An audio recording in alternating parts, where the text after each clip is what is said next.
right, so and know how old you are. We are a little bit recording with the fire under our ass and a gun to our heads because we are doing this a day late because last night there was the big TGS Sony press event, press keynote conference thing, whatever you call that. Goldfarb, you stayed up real late past your bedtime to pay attention to what they announced. What did they announce? I'm a real tired boy. They announced a lot. I guess we can pretty much go through all these. I will say this is probably one of the biggest press conferences that they've ever done at TGS. Like tons of huge stuff. Well, it's really interesting how this conference has evolved because it was the SCEJA conference, which was like very for Asian territories, and now it's kind of become these further reaching announcements.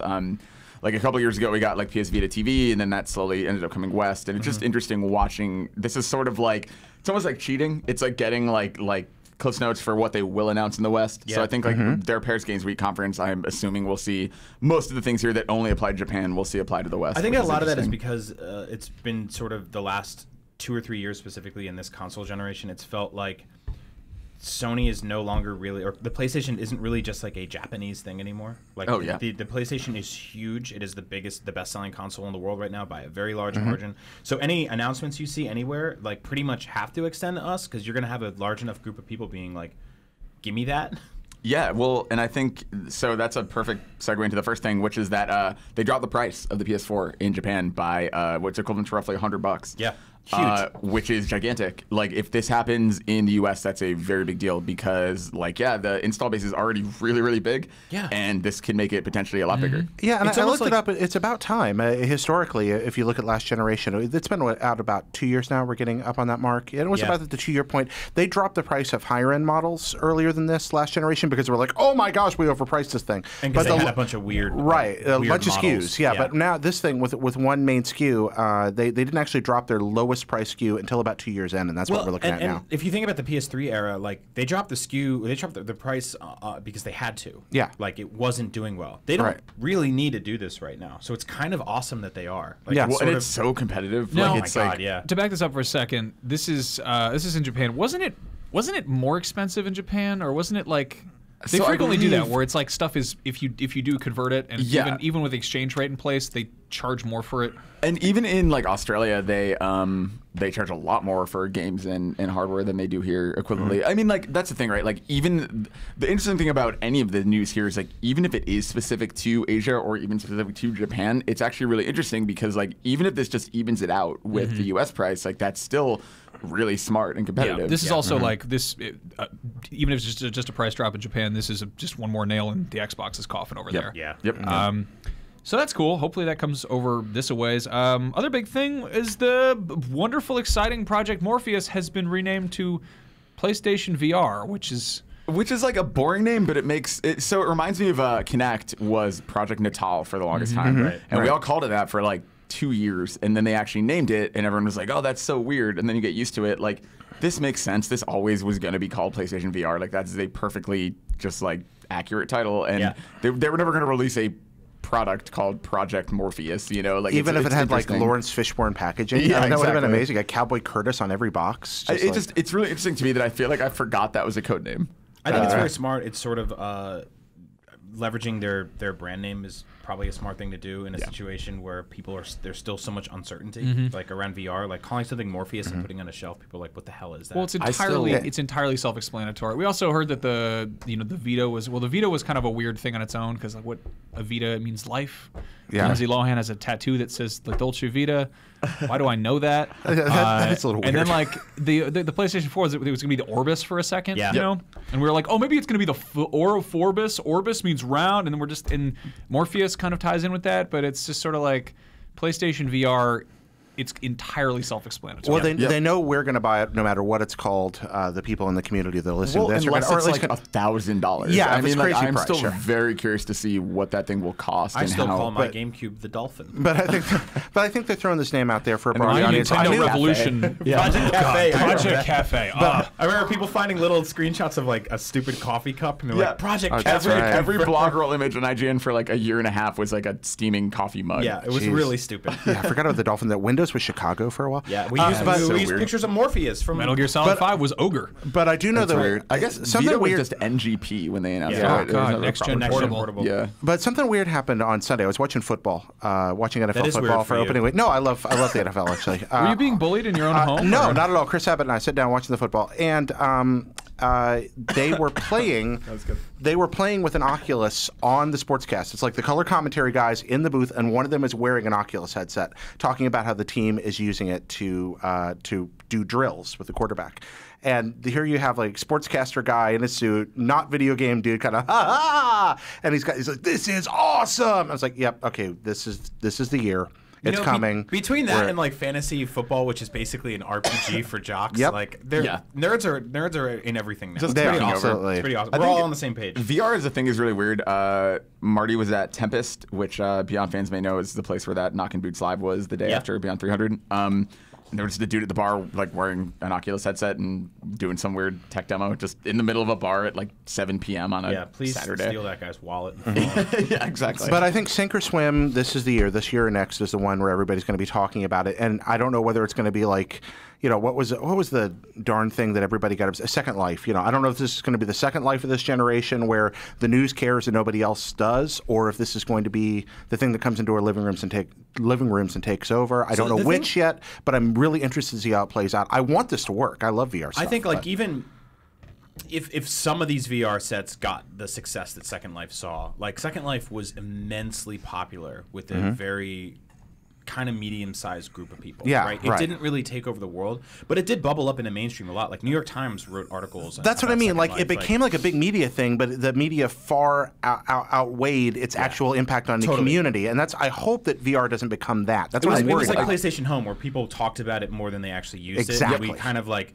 We talked badly about it, but there was a very healthy, active. I don't know if they were healthy, or active. There was a very specific group of people that played. They put a lot of time into that. So we'll see. Yeah. Let's call them earnest. Earnest. Yeah. I think the importance of being. I think input will matter a lot. I think Oculus Touch is really cool and precise. I think I haven't really done that much with Morpheus, so I want to try it out, especially as it comes closer to being like an actual consumer product. But I don't know. I think it'll depend on how precise you can get and how good it feels. Because Oculus Touch is weird as hell looking, but it's smart and like works in a way that I hope Morpheus can. Yeah. The Oculus Touch, I got to play with that at what was that last thing Gamescom? we went to? PAX? Was it Games? It was PAX, I think. Yeah. Might have been PAX. Yeah, but it was like Probably both. It was less comfortable to use. Like it felt like I wasn't sure which of my motions were doing something, and it was like it was responsive and everything, but it has a bunch more buttons, and you're using your actual fingers and buttons. And at it's the same like time. Mittens, like you're not doing like individual finger controls. Like oven mitts, it's literally oven mitts. It's like penguin fingers. Cooking Mama Simulator for all of these things. Yeah. Okay, we have a lot to get through. Bloodborne, you like that game? I love that I'm game. pointing to Brian for you audio listeners. Yeah, DLC looks awesome, or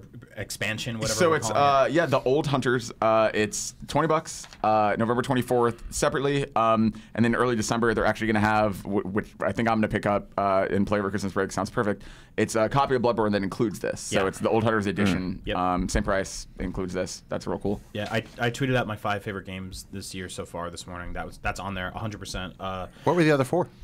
Metal Gear Solid 5, Super Mario Maker, Lara Croft Go, and Ori and the Blind Forest. How crazy is it? Like, that's such a good list. How crazy is it that we still have Battlefront, Fallout 4? Totally. Like, there's so many things coming that it's just insane. That's the actual Tomb Raider. Also, like, it was just weird that like my list includes like 2 platforming games. One of them is based on an engine from 1985. It's got a top-down isometric puzzle game on iOS. It's got a serious war-based stealth game where you can send animals away in balloons, and it has a nightmare world where you have to fight evil horse monsters with a chainsaw sword. Speaking of evil horse monsters with a chainsaw sword, year. I think it's interesting that they also said Bloodborne sold 2 million copies. Which is a lot for. I mean, like, again, I think that's a testament to how big or how well the PS4 is doing in general. Yeah, it's an exclusive. There are games like this that can do that well in that short of an amount of time that are pretty niche. I think there's also like a game that's like severely punishing and really pushes people away from it, and like so you actively stops you from playing it in the first few hours because it's so frustrating. And I told the story on the show about how I almost quit it, and I came back to it. So think about when Demon's Souls came out, and imagine reading a news story that like a successor to that sold 2 million copies. Yeah, that's shocking. The expansion is just like it's everything I want in like sort of video game DLC or expansions. Like it's new environments, it's new bosses, it's new characters, it's new weapons.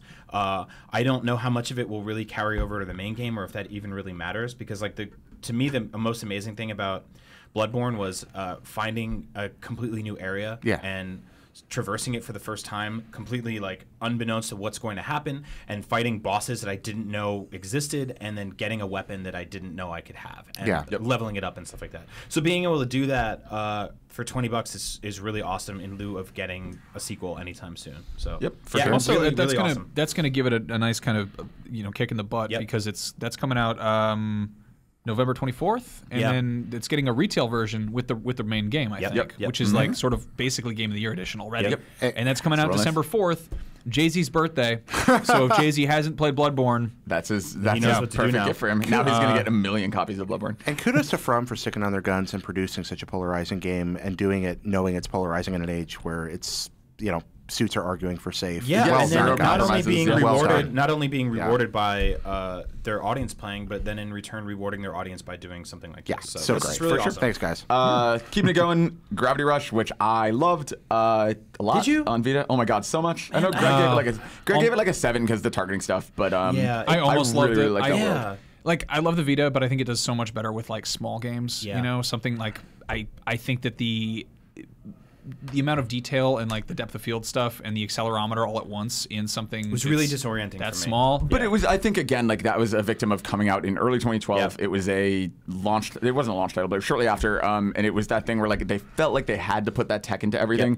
I think a sequel is very exciting. The game's gorgeous. It's got awesome art direction. I love that world. I love that art. Me too, and I really want to give it another chance. So this There's is a cat in it. You hang out with a cat. If you weren't a fan of the accelerometer stuff, you can get the HD version first, and that's that's coming out February in the U.S. December Europe, in Japan. I'm very happy to hear that that's not coming in November. I know, right?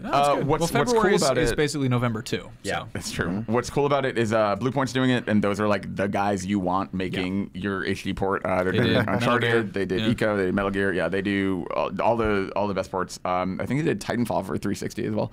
I want to give a shout out to the collector's edition there. I'm not usually into collector's editions. I'm not crazy about statues because usually the ones they come packed with are like posed in really awkward, real crappy PVC and basically the paint ops of an action figure. This just comes with an action figure, which for some reason it seems much more reasonable. Yeah, it's a little action figure cat. It comes with a cat and an apple. Put it on I'm a tauntaun. pretty excited for that little cat figure. I kind of want that. It's a nice toy. But yeah, this is cool, and I don't know. I'm excited to learn more about what that game is.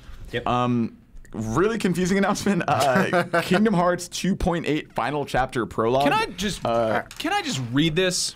I want to point out it's not Kingdom Hearts 2.8 Final Chapter Prologue. It is Kingdom Hearts Roman numeral 2 Arabic numeral 8 Final Chapter Prologue. Well, this is a series that's already had a game that was like titled with an equation. 358. Yeah, exactly. Yeah, it's and just like includes, there's already a long division in place in this series at this point in the game. This is such an they've totally gone off the rails into the deep end after year this game started off as this sort of synergy between Final Fantasy characters and like the Lion King, and now is suddenly this experiment in words. Yeah, I love it. You've got the most single, like, as far as a Japanese studio making something for a Western audience, you've got the most recognizable Western cartoons side by side with basically Final Fantasy characters, and then you've got a naming convention that is a literal puzzle in itself. Yeah. But this includes Dream Drop Distance, which is hard to say. Yeah, that's the 3DS game. Right. Birth by Sleep 0.2, which by all logic should be in pre-alpha stages right now based on... and Scenes for Unchained X, which I'm pretty sure is a Power Man 5000 album. Yeah. Didn't we talk about recently there was a job listing for... Kingdom Hearts 2.9. So that's I think that has to be this. I'm hoping. I hope so, because it's gonna have really an even hope worse so. name. Yeah. The really confusing thing is like the release scheme of this, because if I could be wrong because I haven't super followed this, but I think the other Kingdom Hearts HD stuff, Jared, correct me if I'm wrong, is on PS3. Oh, I don't ask me to correct you. I don't understand. I might be wrong. I don't understand Kingdom Hearts anymore. I really want to play. Why not? Replay. It sounds really accessible and totally understandable. I really want to replay at least 1 and 2, because I never finished 2, and I would love to do that on PS4. If I'm not mistaken, I don't know if I can do that, but I'm probably wrong. I should look that up. I'm very tired. You also you won't do that. Okay. Yeah. Yakuza. Yakuza. Yeah. Yay! The This first is, game Jared is Petty getting joint? an HD remaster remake, which looks real pretty, and Yeah. then there's that's going to have a demo for Yakuza 6 on it. Jared, what's up with these games? Because I've never gone near them. They're odd. Yeah. Yakuza games are good, and they're good in a way that nothing else is. They're good with you're gonna have to take a grain of salt with that. The structure is kind of bizarre. It's mission-oriented, open world mixed up. They get stuff cut out of them in the American versions a lot. There's in the trailer for the HD remake, a grown man slaps a little girl a small in the face. girl in a bar. That's actually from the original Yakuza. That scene was from that's a kind of a famous I'm scene glad from that the first one. they're not changing anything and keeping it fresh. Okay, so it's crime melodrama. It's sort of like if GTA were just like utterly self-aware. It would be Yakuza. It'd be like, hey, we're a daytime Korean television drama about the mob, the video game. I like That's that what like a Yakuza weird is. Woody Allen breaking the fourth wall GTA game. That's kind of what Yakuza sort of feels like. It's just like, we know what we are. This is melodrama, unapologetic. The open worlds tend to be small, but full of things to do. Some of the American versions get things kind of, there's a lot of interface issues. It's kind of clunky and sort of what we were talking about last week with strange interfaces. But the games are fascinating. They alternate between bizarre violence, melodrama, dress-up doll games, utterly offensive content, and occasionally tremendous role-playing moments. So Japan. Interesting. Yeah, really, really fascinating games that aren't quite like anything else. Yakuza 5 still hasn't come to America, despite being released several years ago in Japan. They keep promising we're going to get the weird zombie-ish one? Or is that... What, 5? I haven't played it because that hasn't come over, gotcha, so I don't know. But yeah, it's supposed to come this fall to America, finally. We'll see on PSN. The other 4 have come over, and they are unlike anything else and totally worth your time. Cool. Possibly the furthest thing from a Japanese self-aware open world game is Jack the Ripper. Yes. Yeah, they Weird announced. place to announce this. Yeah, this is. It almost felt like, oh crap, there's only one conference left before we come out in October, so we have to announce it there. Yeah. They announced Jack the Ripper DLC for Assassin's Creed Syndicate, which is, I mean, like the minute they said Victorian London, I immediately wanted Jack the Ripper. Right. My concern about Jack the Ripper in the Assassin's Creed universe is that they're going to be like, oh, he's actually an assassin and the people he killed are all Templars or something. I don't know. Like I can see this going very badly. I do really like the mood the trailer sets, though. I love the key art. It's like Jack the Ripper with like a super up, like face wrap. He looks really scary and weird. But I'm into the idea of this. I just hope they don't make it too Assassin's Creed-y. All of that said, they announced this as part of the season pass, which seems kind of, it's like the most by the numbers season pass thing I've seen. We talked about DLC last week. Really, really crass to announce DLC before a game is released, I think. And then immediately be like, buy our season pass and pre-order it and buy this edition and get the season pass included. That's kind of like the new movement now. I mean, did you see what they did with Bethesda did with Fallout, where they're just like, buy our season pass. We don't know what we're putting in it yet. That was kind of like the Batman thing again. Yeah, I mean, Bethesda was at least a little more frank about it, where like Pete Hines was kind of like, hey, like if you don't want to buy this, don't buy it. But it's like it's available if you do. I at least respect that, because there are people who know they're gonna do that. You also look at like their games, like the Bethesda's track record with DLC. Yeah. It's aside from the horse armor, I think they kind of learned their lesson there. It's sort of to me, like a lot of the Fallout DLC was kind of all over the place. It definitely was all over the place. I liked the Fallout 3 DLC for the most part. I thought the New Vegas DLC was awful. Yeah. I did not get into it at all, especially that first one where you're in the collar and you explode and stuff. I have a tough time justifying preemptively purchasing a season pass for something that I don't have any idea what's going on. Pretty weird that we buy anything before it's out. Yeah. Just in general, just across the board. In general, I agree. And I mean, like it's this weird arms race where like they do this because they need that first week sales figure, I guess. It's almost like how movies are so front-loaded for like they really want the opening weekend numbers. That is almost more important than the tail of what they do. It's really interesting. I think it's short answer. That's because people have like it's a yearly financial fiscal year stuff where they're like, we got to have this done by this point before the quarter ends. Yeah, I think you're absolutely right. Ubisoft didn't stop there. Jared's real excited. They talked a little bit about For Honor, showed a new trailer, and talked about the samurai class. Yeah, they showed a samurai guy, the Oni, which is Japanese for an Oni's like a kind of a monster demon. Oni does everything. It Oni does. Excellent. You know, you tangled my funny bone. Don't touch me. There we are. Both of you what's need that? to just hug on the top of a hill and roll away from this conversation. I would love to hug Andrew on a hill and then roll down it in his warm embrace. King of the mountain. Yeah, I'd be good with that. I think that would be very cuddly. But yeah, so we got the Oni, and I like this. For Honor looks really cool to me. I think that, it looks like non-crappy Dynasty Warriors, and I'm good with that. Hero versus hero, maybe a little Bushido Blady stuff thrown in. But yeah, we got this guy talking about I wish things they like had just called it non-crappy. What's that? Non-crappy Dynasty Dynasty Warriors. I mean, then again, they're also revealing. I mean, which studio is it's Ubisoft? It's French for all for all intents and purposes. I think it's happening in Montreal. Montreal. Okay, so it's a Western game involving samurai, and they're revealing it at TGS. It seems kind of ballsy. Yeah, Ubisoft having a presence check there out in this general. non-crappy Dynasty Warriors, and they're all like, it's built around these kind of battlefield heroes, and facing off in the middle. You got it's sort of like all the other guys are the backdrop for the movie moment when like Mel Gibson finally finds whoever he's going to kill on that battlefield that he's wanted to kill the whole movie. Or when Tom Cruise, the Last Samurai, has his big epic showdown. Exactly, that kind of thing, and then all the other guys are just dying in the background, and this happens, and he stabs you with the American flag or whatever. But I think so. This is like that, except you have that actually happens in a Mel Gibson cherry movie. Pie. Anyway, Kisses his mom on the cheek. I got tickled. Samurai guy, but I love what they say. Okay, skilled duelist, quick and lethal, and then they say inspires fear. So I'm wondering, like, is this guy just like, ah, and everybody's like, ah, and runs away? Did they run out of real sentences to put there? I love it. He's got a kunai, which is the cool little, like, the pointed shuriken. And again, that's a Bushido Blady type weapon. I think I'm just excited about this, the thought of having a dueling game at last. So, yeah. And I think this is a really interesting, it's... The TGS conference in general is interesting because, like you were just saying, it is this weird mix of like Western stuff with like Eastern stuff, and it's like weirdly Bloodborne is in the same conference as Dark Souls, and like this is in the same conference as they're not okay. Games. Jared, you just said a kunai was a pointed shuriken. I would say it's a less pointed shuriken in that it is a throwing knife. Well, it is a throwing knife, but it also counts as okay. So shuriken just means like. No, I'm going to actually you hard blade. Right now. Shuri is hand and can is blade. You just counter actually me. No, it just means handheld blade. A kunai is a subclass of shuriken. Yeah, I'm not bad. All right, a little tired. Probably. Shuri is hand. All right. I miss you too. It's been good. It's good to see you though. Yeah, so handheld blade. A kunai is a subclass of shuriken. All right, moving on. But talking about the East meets West thing and about how bold that is, I remember I had the opportunity. I lived in a town in Japan where they handcraft katana to this day and have been doing it for hundreds and hundreds of years. It's near where Nobunaga lived. It's a steel crafting center. One of the best moments of my life was getting to hold Hakuna Katana. Okay, that's great. I got to hold a 400-year-old samurai sword that a guy had brought in for repair.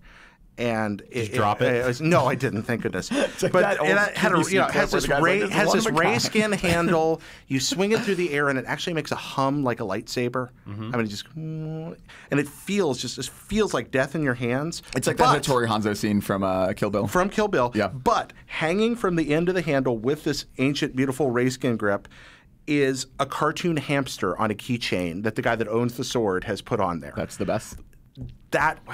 There is a wonderful, crossover stuff, East meets West, goofy with traditional. The Japanese don't have nearly as big a problem with that as we do. So, moderation for them is often two extremes. So I think something like this works, actually. I think it's a great really pitch. interesting. Let's try and get through these last two really quick. No, it's all good. Okay, very quickly, Dragon Quest Builders. We had seen this a while ago, and now has a release date in Japan. It's sort of Dragon Quest Minecraft. Yeah, Minecraft with slimes. That's all we need in the world. They should have done Slimecraft. Yeah, Slimecraft. That's really good, and it's on Vita, so yay. That's missed so good. Opportunity. No, Slimecraft. That's good. Just for me to nerd out for 1 second, Danganronpa 3 got announced. Really interestingly for PS4 as well as Vita. I wonder if they'll bring 1 and 2 to PS4 as well. Really, really weird visual novel series. Super interesting. Very short version is that you're a bunch of high school age kids trapped in a school in the first one, and the idea is a crazy person, or bear in this case, is taking over the school and forces you to kill each other in order to leave.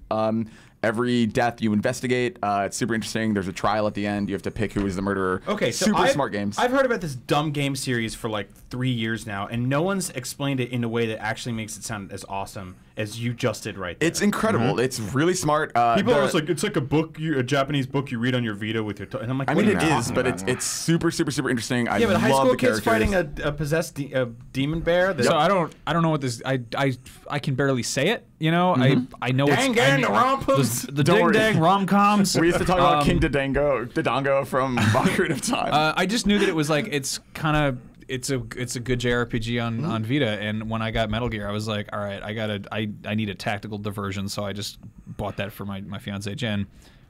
She texted me this morning. They announced a new Danganronpa game yesterday, which is perfect because I just finished mine. And I got 2 girls to give me panties. So there we go. That's one weird thing in the second game. As you up your like social links, people give you their underwear. Very strange. Yeah. Very Japanese. But no, I think you would like it. You would like it aesthetically, Brian, because it's actually really cool. Because I love bears. Well, yes, but also Bears every are great. time when you walk into a room, But hate high school. It's this weird like 2D construction where the room is built in front of you in a second, and it's all in first person. It's super interesting. Can't recommend those games enough. Really into them. Please talk to me about them on Twitter because I don't know anyone who likes them. Sure. Tweeted. Please be my Andrew friend Goldfarb on the about computer. High school bears.